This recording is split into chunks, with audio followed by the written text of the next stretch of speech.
ಸ್ಥಳೀಯ ಸಂಸ್ಥೆಗಳ ಚುನಾವಣೆನೇ ಆಗಿಲ್ಲ ಸರ್. DCC ಬ್ಯಾಂಕ್ ಆಗ್ಬೋದು, ಇದು ಕೋಲಾರ ಮಿಲ್ಕ್ ಯೂನಿಯನ್ ಆಗ್ಬೋದು, ಅದು ಜಿಲ್ಲಾ ಪಂಚಾಯಿತಿ ಇಲ್ಲ, TPMC ತಾಲೂಕ್ ಪಂಚಾಯಿತಿ ಇಲ್ಲ, ಏನೂ ಇಲ್ಲ ಸರ್. ಸ್ಥಳೀಯ ಆಡಳಿತನೇ ಇಲ್ಲ ನಾವು. ಇವತ್ತು ಬೃಹತ್ ಬೆಂಗಳೂರು ಮಹಾನಗರ ಪಾಲಿಕೆ ಇಂದ ಹಿಡಿದು ನಮ್ಮಲ್ಲಿ DCC ಬ್ಯಾಂಕ್ ಇರ್ಬೋದು, ಪ್ರತಿಯೊಂದುಗಳು ಈಗ ನಮ್ಮ KMFದು ಇವೆಲ್ಲ ಏನಿದೆ, ಆ ಚುನಾವಣೆಗಳು ನಡೆಸಿದರೆ ಸೋಲ್ತೀರಿ ಅನ್ನೋ ಒಂದು ಜಿಲ್ಲಾ ಪಂಚಾಯತಿ, ತಾಲೂಕ್ ಪಂಚಾಯತಿ ಇವೆಲ್ಲ ಆ ಭೀತಿ ಕಾಂಗ್ರೆಸ್ ಅವ್ರಿಗಿದೆ.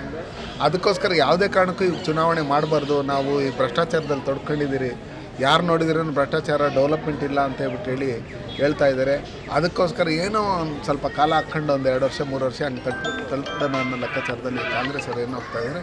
ನಿಮಗೆ ನಿಜವಾಗ್ಲೂ ಜನಗಳ ಬಗ್ಗೆ ಏನಾದರೂ ಕಾಳಜಿ ಇದ್ದರೆ, ಯಾವ ರೀತಿ ಆರ್ಟಿಕಲ್ 370 ತಂದು ರಿಸರ್ವೇಷನ್ನು ಇನ್ನೊಂದು ಮತ್ತೊಂದನ್ನೆಲ್ಲ ಕಿತ್ತಾಕಿ ಜಮ್ಮು ಕಾಶ್ಮೀರದಲ್ಲಿ ಇದು ಮಾಡಿದರೆ, ಅದೇ ರೀತಿಯಲ್ಲಿ ತೊಗ್ಲಕ್ಕೆ ದರ್ಬಾರ್ ಇವತ್ತು ನೀವು ಕರ್ನಾಟಕದಲ್ಲಿ ಮಾಡ್ತಾಯಿದ್ರೆ, ಕೂಡಲೇ ಇದಕ್ಕೆ ಚುನಾವಣೆ ನಡೀಬೇಕು.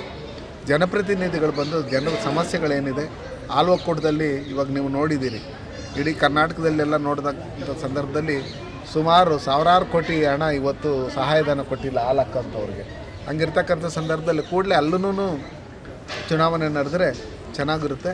ಅದಕ್ಕೋಸ್ಕರ ಪ್ರತಿ ದಿನಗಳಲ್ಲಿ ನೋಡಿದಾಗ ನಾವೇನು ರಾಜಕಾರಣಿಗಳು ಮಾತಾಡೋದಂತಲ್ಲ, ಯಾವುದೇ ನಾವು ದಿನ ಪತ್ರಿಕೆಗಳಲ್ಲಿ ನೋಡಿದಾಗ ಈ ಸರ್ಕಾರದ್ದು ಏನು ಫೈಲೂರು ಐತೆ, ಆ ಫೈಲೂರನ್ನು ಎತ್ತಿ ನೋಡ್ಸೋಂಥದ್ದು ಒಂದೊಂದು ಮುಖಪುಟದಲ್ಲಿ ದೊಡ್ಡದಾಗಿ ಹಾಕಿರ್ತಾರೆ. ಹಂಗಿರ್ತಕ್ಕಂಥ ಸಂದರ್ಭದಲ್ಲಿ ನೀವು ಕೂಡಲೇ ರಾಜೀನಾಮೆ ಕೊಟ್ಟು ಈ ಕರ್ನಾಟಕ ಜನತೆಗೆ ಕ್ಷಮೆಯಾಚನೆ ಮಾಡಿ, ನಾವು ಈ ನಿಮ್ಮನ್ನು ಸರ್ಕಾರ ನಡೆಸೋದಕ್ಕೆ ನಾವು ನಾಲಾಯಕು, ಕರ್ನಾಟಕಕ್ಕೇನು ನಮ್ಮಿಂದ ಒಳ್ಳೇದಾಗ್ತಾ ಇಲ್ಲ ಅನ್ನೋ ನಿಟ್ಟಿನಲ್ಲಿ ನೀವು ರಾಜೀನಾಮೆ ಕೊಡಬೇಕಂತ ಹೇಳ್ತಾರೆ.